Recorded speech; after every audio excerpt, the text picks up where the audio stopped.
Hello and welcome to day 6 of this year's Summer Holiday Club, The Heart of a King. It's so good to see you again. Where are we in the story so far? Well, God has shown his strength and power. God has shown that he is mighty to save and protect the people through Jonathan and David. When Jonathan and David went forth towards the enemy to take the enemy down, to protect the people, God was with them. So the people were safe for this particular time. And both David and Jonathan were best of friends. They supported one another. They practiced their target shots when they fired their arrows from the bow. Boom! And their sword skills. They talked, they shared, they spoke about God, and they worshipped God together. So for Jonathan and David, God was first. So the people were happy, Jonathan and David were happy, everybody was celebrating. David had been made to be the leader of a huge army, and he would be there to go out and to protect the people with God on his side whenever the trouble came. And the trouble did come. Do you remember I told you that there would be trouble, trouble, trouble, battle after battle? Well, a time would come when David would have to go out to protect the people. But for now, the people were full of celebration. King Saul was happy too, because the people were happy. They were celebrating because they had been brought to victory, and no longer were they in fear. So they sang songs for the king, and they bowed down, and they were full of hope. So King Saul was happy because the people looked up to him, and the people liked what they saw a lot. Unfortunately for King Saul, he got full of jealousy and anger in such a short space of time, from being happy to being jealous and full of anger. And do you know why? Because yes, the people celebrated and sang songs about King Saul. But every time David went out to battle and came back with success, every time he had managed to protect the people because of God's power and God's strength, the people celebrated. So the people lined the streets and they sang with their tambourines shaking in their hands, and they said, "King Saul is great, but David is greater. Look at how he fights in the battles. Look at how he protects us. King Saul is great. We love him, but we love David so much more because he goes out time after time after time and he saves the people. We love David." Well, when King Saul heard the people singing about David, saying that David had done more for them than what their king had done for them, he was furious. What more did David want? He had been made head of the army. He had been given so much since he came to be with King Saul. And now, is he going to even take the kingdom? The people sang, the people cheered, and King Saul's heart was full of anger and full of jealousy. Well, he decided that he would have to do something about this situation. So King Saul started to work out what could be done to fix this situation. He had to be the one that was at the top. He had to be the one that the people adored. He had to be the one that people thought about first, not David. So when David came round to play the harp for King Saul, as he did every day, ring, ring, ring, ring, King Saul, full of anger, took his spear and hurled it at David. He tried to kill David right there and then, but David ducked and missed and left. And that was the first time that King Saul tried to kill David. So after that, Jonathan went to his father. He said to the king, "What has David done to you? Why would you do this to David? David put his life on the line to protect you and protect the people when he went up against Goliath the giant. All David has done is serve you for all his days. So why would you want to harm David?" And King Saul thought about it and he said, "Yes, this is true. So I promise that I will not put David to death. It is true that he has done all these things. David has done nothing wrong." So that day, King Saul made a promise. So Jonathan went back to his friend and he was very happy to say, "It's okay now. I've managed to speak to my father and you can come back. He will not harm you. He knows all the good that you do and that you are there to protect him and to serve him." So David came back. But then, not so long afterwards, again, while David was playing the harp, bing, bing, bing, bing, King Saul, even though he made a promise, he was just so full of jealousy when he looked at David. He looked at David and he despised David because David was just so good at everything. And with everything, David had success. And the people still loved him and the people still cheered for him. And full of rage, King Saul for the second time took his spear and hurled it at David. Well, David ducked and the spear went so strong against the wall that it stuck inside and remained there. Can you imagine if that hit David? So David was not safe. David returned home, and King Saul gathered some men to go round to his house. And the men marched round to his house, and they knocked on the door. And when they knocked on the door and they opened it up, they went to find David, and they went to kill David. But David was not there. David had escaped through the window, and David was now on the run.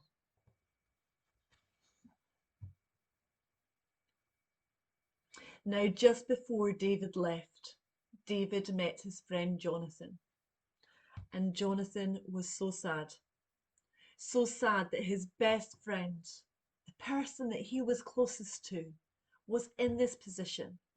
But more than that, that he had to leave, he had to go on the run. And Jonathan knew that this was the last time that he would see his friend, possibly the last time ever. So they hugged, they held each other, and they both cried. And they said, "Look after yourself. Take care. God be with you." And then David left and Jonathan returned to his home. So David was on the run with his 600 soldiers that went with him as well. And off they went from town to town, country to country. And King Saul got 3,000 of his army together. 3,000 of them, and King Saul pursued David because King Saul wanted to take David down. From place to place they went, and King Saul and his 3,000 men approached. They were getting closer and closer. One day, when David and his men were in a large cave in the place of Engedi, in the desert, they were there resting, and it just so happened that Saul and his men had come very close by. Now Saul had taken just a moment to go into the cave, and when he did, he was there on his own. Well, David's men said to him, "Look, David, there's King Saul. Your chance to kill him. Take him now." But David would have none of it. David wasn't going to kill the king. That's not what David was about. This was the king of Israel. David's time would come, but he would not kill the king. That would be the wrong thing to do. But what he did do was take his sword and when King Saul didn't notice a slice of the bottom of his robe. And then he went back into the cave.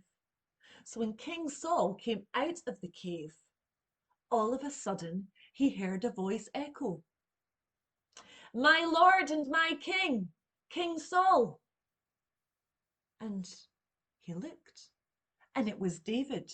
And David bowed down before the king, and he said, "Look, my king, I have not come to harm you. I would not lay a finger on you. Let God be the judge between me and you. Let God be the judge of our actions.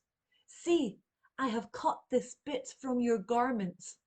And Saul looked down, and indeed the piece had come off of his robe. And he said, "I could have taken your life right there and then. Look how God delivered you into my hands by sending you into the cave. But I will not harm you. I am your servant David. You are the Lord and King. Why do you pursue me? Why do you track me down? I will never lay a hand on you, but you pursue me and you want to kill me. Why?" And King Saul looked at David, and he was filled with emotion. He said, "David, is that you, my son?" And David was there on the ground with the piece of robe, and he said, "You are so much better than what I am. You are so much more good than what I could ever be. Look at you and look at me. Look at your actions and look at my actions." And Saul began to cry because Saul once loved David. David and Saul were very close, but the jealousy and the anger and all that negative stuff that was going on had turned Saul's heart dark. But deep down, King Saul knew that David had saved his life when he defeated the giant. And now David would not even take his life when he could. And King Saul left that day, and David was left there in the cave with his men. I wonder what happened next. So you think David would be safe, right? The king has realized what he's been doing is wrong. The king, so moved by David's love and David's service, moved to tears. And King Saul left that day. So was David safe? No, he wasn't. You see, the problem with King Saul is that King Saul changed his mind all the time. King Saul was so full of anger and jealousy in his heart that not long after he left, he decided to go and track David down again to kill him. So the armies returned, and David and his soldiers were still on the run. And the armies of King Saul got closer, and the 3,000 of them gathered round, and they took camp for an evening because the next day they were going to get David. So they put their tents up and they rested. King Saul placed his spear in the ground, and he had his water jug, and he lay his head down and went to sleep. Well, David could see, and so could his men. And his men said to David, "Surely now this is the time. Go, take the king down, and then we will all be safe. And you will be king, King David." And David said, "I will not lay a hand on the king. It is not for me to judge. God will judge." And the soldiers just couldn't understand. David was in such great danger. Why would he not kill the king? But David knew in his heart what the right thing to do was. And David went down into the camp where all the soldiers who were protecting Saul were sleeping. And he came through, and then he got to King Saul, who was sleeping in a deep sleep. And then he pulled King Saul's spear out of the ground and took his water jug and returned to the top of the hill. And then he shouted, "King Saul, who has your spear and your jug?" And King Saul awoke, and he realized his spear had gone, and he realized his jug had gone. How come your soldiers can't protect you? I could have killed you with your own spear, but here I am. I will not lay a finger on you. And King Saul knew that that day David had spared his life not just once, but twice. So what is going to happen next? Will King Saul realize that David is no longer a threat? David has spared the king's life twice. 2 times he could have killed the king, but chose not to. So will King Saul do the right thing? Or will David still be in danger? Well, you're going to have to hold on, because that will come in the next part of our story. Today, we are going to do things just a little bit different because it's the last day. So when you tune in at 12 o'clock for crafts, we are going to do the craft, and then we are going to hear the final part of the story. What happened to David? Will he escape? Will he be safe? What will happen to King Saul? Well, I'll see you later on. In the meantime, be good, stay strong, and God bless.